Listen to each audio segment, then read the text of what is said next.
આ ભાગવતની અંદર જ્યાં જ્યાં કુરુક્ષેત્રના આપણે ઘણી વખત સાંભળીએ છીએ, પણ એ કુરુક્ષેત્રના મેદાનમાં કોઈ પરાયા નહોતા, એક જ પરિવાર હતો. એ પરિવારની અંદર સામા સામા ઊભા હતા. અર્જુને કૃષ્ણને પૂછ્યું કે મારે શું કામ આ લોકો સાથે યુદ્ધ કરવાનું?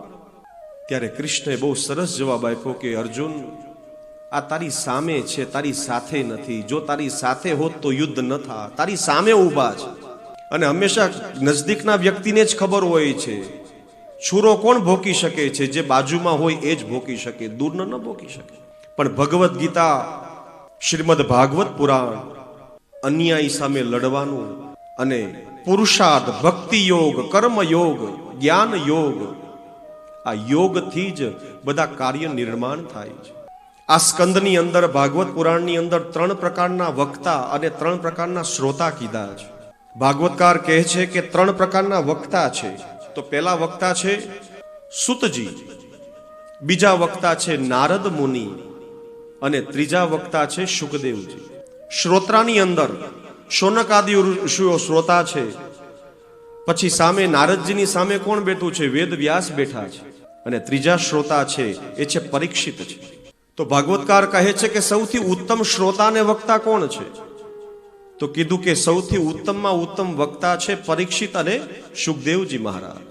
એનાથી નીચે કોણ આવે છે? આમાં તો અલગ અલગ મધ્યમ કદ, એવું કમ્પેરિઝન નથી આ, પણ એક આમાંથી એક મેસેજ મળે છે કે મધ્યમ પ્રકારના શ્રોતા એ છે કે જે નારદ મુનિ અને વેદવ્યાસ છે.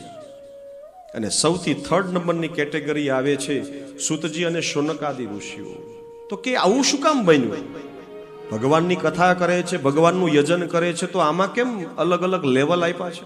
તો આમાં લેવલ એ આપ્યા છે કે શુકદેવજી મહારાજ અને પરીક્ષિતને કંઈ પડી નથી. શુકદેવજી મહારાજને વસ્ત્રની પણ પડી નથી. દિગંબર અલક્ષ્ય લિંગો, જન્મતા વેદ દોડવા લાગ્યા છે. અને માતાના જે ગર્ભનો જે નાળ હતો એ પોતાના શરીર ઉપર જનોઈ સમજીને દોડે છે. અલક્ષ્ય લિંબો, એને વસ્ત્રની પણ ભાર નથી. અને શુકદેવજી મહારાજને દક્ષિણાની પણ પડી નથી કે મને પરીક્ષિત શું આપશે. પરીક્ષિત તો રાજા હતો, ચક્રવર્તી રાજા હતો. અને દક્ષિણા શું કામ માગવી ભાગવતની? કૃષ્ણને થોડો વેચી શકાય. આની દક્ષિણા મોટા મોટી એ છે કે બસ આ જ ચાલ્યા કરે સંસારની અંદર, અને એક દિવસ આપણો પણ નંબર આવશે ને કૃષ્ણ આપણને પણ સિલેક્ટ કરી લેશે. આપણે નરસિંહ મહેતા કે મીરાબાઈ જેવી તો ભક્તિ નથી કરતા ને. આપણને પણ જ્યારે રામનું નામ કહીએ તો કામ યાદ આવે છે. બધી આપણને ખબર પડે છે કે આમ ન કરાય, આમ ન, તોય થઈ જાય છે. કારણ કે બહાર વાતાવરણ એવું છે. પણ કળયુગની અંદર નામ સંકીર્તન એ જ આપણને મોક્ષ કરાવે છે. શુકદેવજી મહારાજને દક્ષિણાની નથી પડી, પરીક્ષિતને ભોજનની નથી પડી, એનો મહેલ ને બધું મૂકીને આવ્યા છે, ચક્રવર્તી રાજા. આપણે કોઈને જગ્યા નથી આપી શકતા બાજુમાં બેસવા માટે.